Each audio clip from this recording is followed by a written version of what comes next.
सभी को जय श्री राधे कृष्णा। प्रीवियस ईयर के क्वेश्चन पेपर में से कुछ महत्वपूर्ण क्वेश्चन हम यहाँ पर करने वाले हैं। आज का हमारा टॉपिक है बीएससी पार्ट थर्ड ईयर से रिलेटेड टॉपिक है। ऑर्गेनिक केमिस्ट्री में कार्ब सल्फर यौगिकों से रिलेटेड रिएक्शंस हैं, जो अधूरी रिएक्शन हम कंप्लीट कर रहे हैं। पेपर में आती है इस तरह रिएक्शंस, इनको कंप्लीट करने के बहुत आसान क्वेश्चंस हैं, जबकि हमें रिएक्शन देखने पर लगता है कि ये बहुत टफ क्वेश्चन है, लेकिन वाकई में आसान है, इजी है। इसके लिए क्या है, रिएक्शन आपका होना ज़रूरी है। तो ये एसिमेट्रिक एल्कीन है, इसको हम बोल सकते हैं प्रोपीन। क्या है भाई ये? Propene. Propene is a asymmetric alkene. Asymmetric alkene, असममित एल्कीन है। पेपर में दे रखा है propene react with H2S in presence of nickel sulphide. Nickel sulphide की उपस्थिति में इसको रिएक्ट करवा रहे हैं और यहाँ पे हीटिंग दे रहे हैं। ए और बी के बारे में आंसर लिखना है। क्वेश्चन कितना आसान है, ए और बी के बारे में आंसर लिखना है। तो देखो ये तो हमारा क्वेश्चन है, अब सॉल्यूशन करें इसको। सॉल्यूशन हम करने वाले हैं, तो सॉल्यूशन कैसे करेंगे? ए और बी का नाम लिखें हम। तो इसके लिए क्या करना है, पहले हम देखें असममित एल्कीन है। मैं बिल्कुल नए सिरे से इसको करवा रहा हूँ। CH double bond CH2 plus H2S। H2S दिया है, इसको हम इस तरह लिख सकते हैं भाई HSH, इस तरह लिख सकते हैं। यस, H2S इसको मैंने इस तरह लिख दिया है। अब देखिए निकिल सल्फाइड और यहाँ पर हीट दे रहे हैं इसको। ये असममित एल्कीन है, दैट मीन्स प्रोपीन है। अब देखो आप इसमें सबसे बड़ी बात है, ये तो है इलेक्ट्रोपॉजिटिव और इलेक्ट्रोनेगेटिव। तो यहाँ पर एसिमेट्रिक एल्कीन है, डबल बॉन्ड है, तो डबल बॉन्डेड कार्बन है। तो इसका मतलब यहाँ मार्कोनिकॉफ रूल लगेगा। एक मार्कोनिकॉफ रूल के अकॉर्डिंग प्रोडक्ट बनेगा और एक एंटी मार्कोनिकॉफ रूल के अकॉर्डिंग प्रोडक्ट बनेगा। दो प्रोडक्ट बनने के चांसेज है, तो हम ए और बी बना देंगे। तो यहाँ पर देखिए प्रोडक्ट ए और प्रोडक्ट बी, देखो मैं दोनों तरह लिख रहा हूँ, दोनों प्रकार से लिख रहा हूँ मैं यहाँ पर। तो यहाँ पर लिख देता हूँ मैं मार्कोनिकॉफ के अनुसार, मार्कोनिकॉफ के अनुसार अकॉर्डिंग मार्कोनिकॉफ रूल, और ये अकॉर्डिंग एंटी मार्कोनिकॉफ।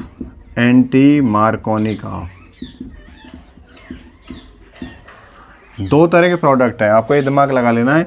तो यहाँ पर देखो मार्कोनिकॉफ क्या कहता है, मार्कोनिकॉफ नियम ये कहता है कि अभी असममित एल्कीन पर किसी विद्युत धनी और विद्युत ऋणी, इलेक्ट्रोपॉजिटिव और इलेक्ट्रोनेगेटिव का यदि कॉम्बिनेशन हो, एडिशन हो, तो यहाँ पर ध्यान रखना है इलेक्ट्रोपॉजिटिव उस डबल बॉन्डेड कार्बन के साथ बॉन्ड करेगा जहाँ पर हाइड्रोजन की संख्या, नंबर ऑफ हाइड्रोजन ज़्यादा हो। तो नंबर ऑफ हाइड्रोजन इस डबल बॉन्ड CH2 के साथ एक H यहाँ पर आ जाएगा और बचा SH यहाँ पर चला जाएगा।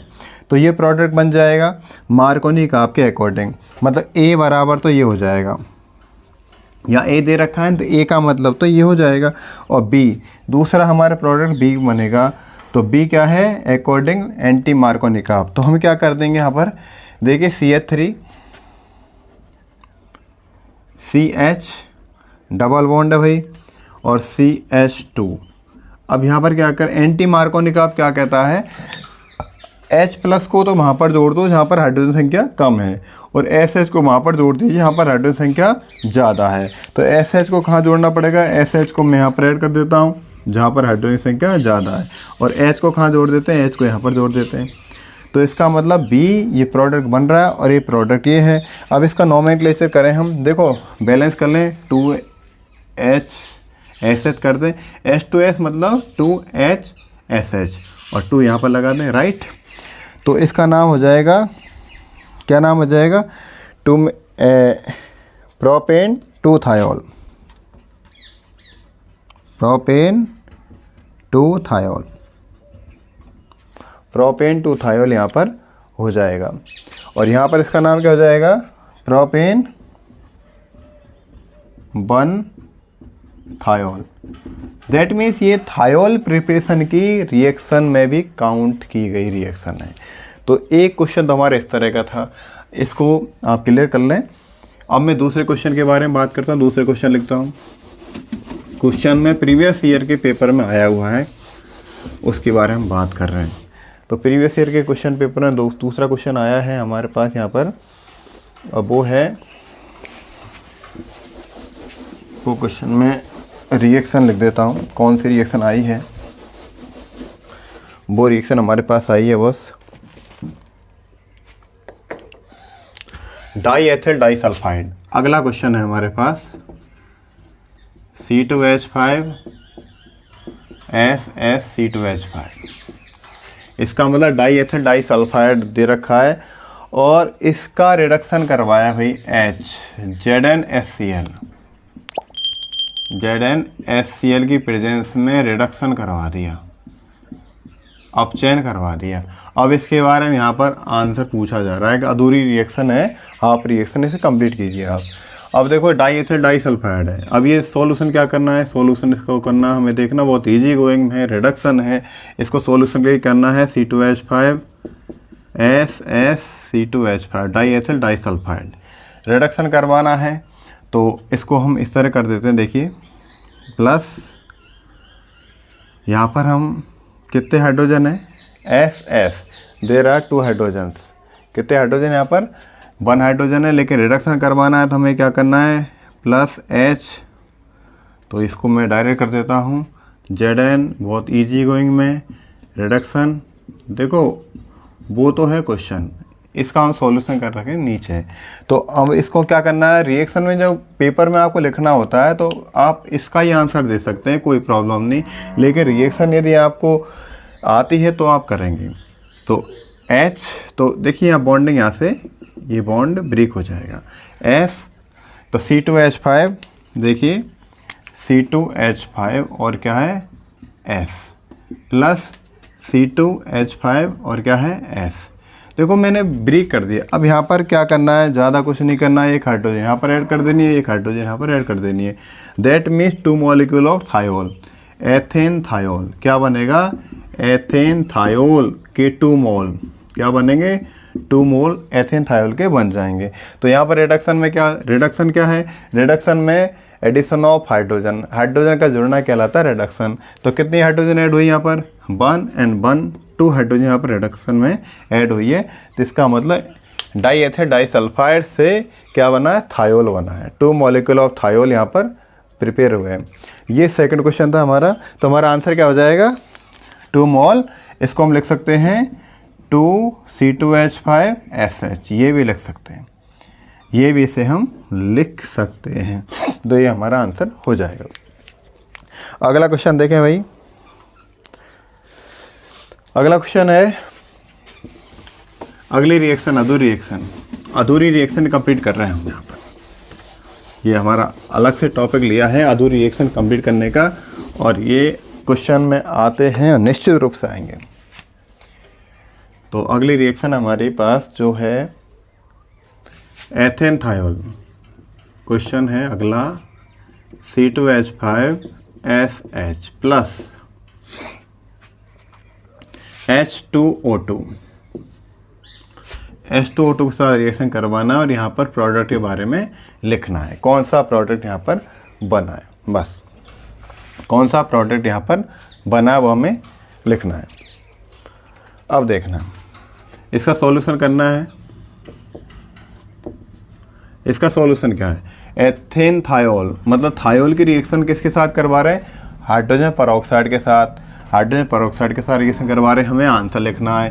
हमें क्या लिखना है, ये आंसर लिखना है। ये आंसर लिखना तो हमारे मार्किंग हो जाएंगे, मार्किंग हो जाएगी तो हमारी परसेंटेज हमारे पास हो जाएगी। तो देखें सॉल्यूशन C2H5SH, तो C2H5SH, तो देखिए यहाँ पर मैं बात कर लेता हूँ इसको हम इस तरह C2H5, तो ये रिएक्शन है थायोल की और इसमें 2 मॉलिक्यूल थायोल के काम आएंगे। तो यहाँ पर OH, मतलब मैंने हाइड्रोजन पेरोक्साइड को इस तरह लिख दिया H2O2, hydrogen peroxide, H2O2 is a hydrogen peroxide. और ये कौन है भाई, थायोल, ये है थायोल और 2 मोल, कितने मोल हैं? 2 मोल, थायोल के 2 मोल हैं यहाँ पर। और ये हाइड्रोजन पेरोक्साइड के साथ रिएक्शन करवा रहे हैं, तो देखिए क्लियर हो जाएगी बातें। यहाँ पर H और यहाँ पर OH, यहाँ पर H और यहाँ पर OH। There are 2 molecule of water, water के 2 मॉलिक्यूल आउट हो जाएंगे। थायोल है C2H5SH, C2H5SH, मैंने इस तरह लिख दिया। तो यहाँ पर थायोल के 2 मॉलिक्यूल्स हैं, हाइड्रोजन पेरोक्साइड के 1 मॉलिक्यूल से रिएक्शन कर रहे हैं, तो वाटर के 2 मॉलिक्यूल आउट हो रहे हैं। तो यहाँ पर क्या बन रहा है? C2H5, इसके साथ कौन है? S। इधर क्या था? C2H5, इसके साथ कौन था? S।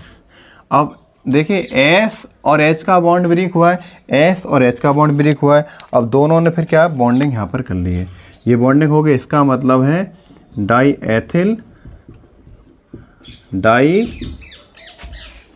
सल्फाइड।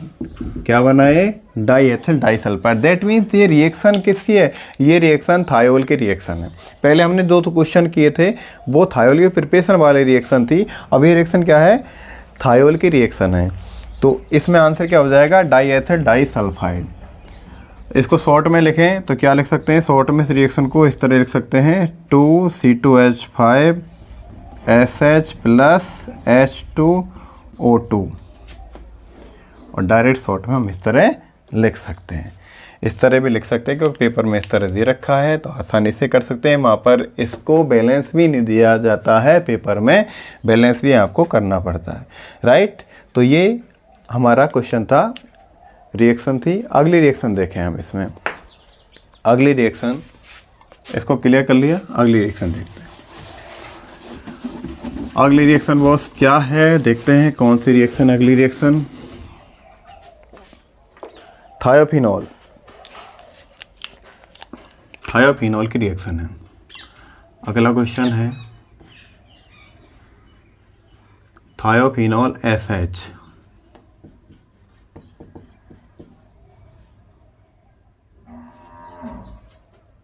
थायोफिनॉल। थायोफिनॉल की रिएक्शन किसके साथ करवा रहे हैं? इसका ऑक्सीडेशन करवा रहे हैं भाई। इसका क्या? ऑक्सीडेशन, ऑक्सीडेशन इसका करवा रहे हैं। यहाँ पर नहीं दे रखा कुछ भी, यहाँ पूछा जा रहा है और यहाँ भी पूछा जा रहा है। दो यहाँ एरो के ऊपर भी जो पूछा जा सकता है और प्रोडक्ट भी पूछा जा सकता है। देखो रिएक्टेंट भी पूछे जा सकते हैं, प्रोडक्ट पूछा जा सकता है, एरो पर पूछा जा सकता है, किसी तरह भी यहाँ पर क्वेश्चन आ सकता है। तो यहाँ पर इधर नहीं दे रखा किसकी प्रेजेंस में है और इधर भी नहीं दे रखा, ऑक्सीडेशन दे रखा है। तो यहाँ पर हमारे पास कोई प्रॉब्लम नहीं है। यहाँ पर है सॉल्यूशन, इसका देखते हैं सॉल्यूशन क्या कहता है। सॉल्यूशन आंसर क्या है इसका देखते हैं। देखें आंसर भाई, ये है थायोफिनॉल SH। वैसे इस तरह की रिएक्शन मुझे अनुमान आपको बता देता हूँ। इस तरह के रिएक्शंस में जो बनता है सल्फोनिक एसिड बनता है। सल्फोनिक एसिड बनने के चांसेज हैं। तो ऑक्सीडेशन है, ओ दे रखा है, तो ये ऑक्सीडेशन एल्केलाइन KMnO4 की प्रेजेंस में होता है। मतलब क्षारीय KMnO4 बोल लेता हूँ, पोटेशियम परमैंगनेट। क्षारीय पोटेशियम परमैंगनेट की प्रेजेंस में थायोफिनॉल का ऑक्सीडेशन हो जाएगा। और यहाँ पर जो बनेगा बता देता हूँ कौन बनेगा। यहाँ पर जो प्रोडक्शन बनेगा वो है S और H। इनके मध्य में आपको 3 ऑक्सीजन लगा देनी। क्या लगा देनी है?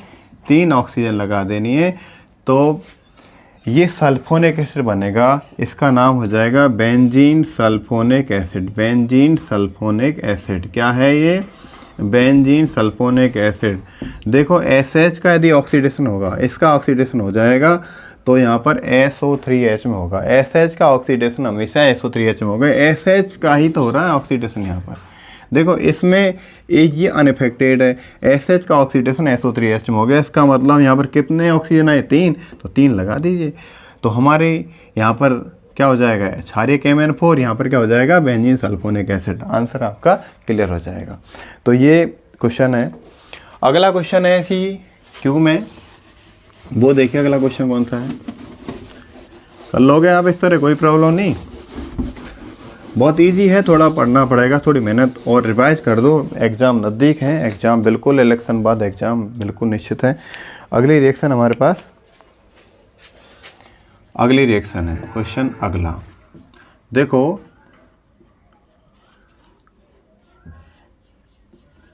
इस तरह का जो एसिड है COOH, ये पैरा कंडीशन पर है COOH। इसकी रिएक्शन यदि इस तरह करवा दी जा रही है, इसमें CH2OH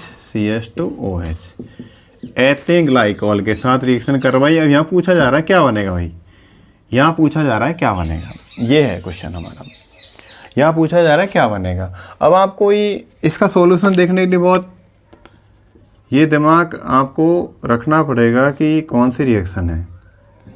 इसको इस तरह दे दिया, ये इसको मैं इस तरह लिखूँ तो बहुत ईजी हो जाएगा।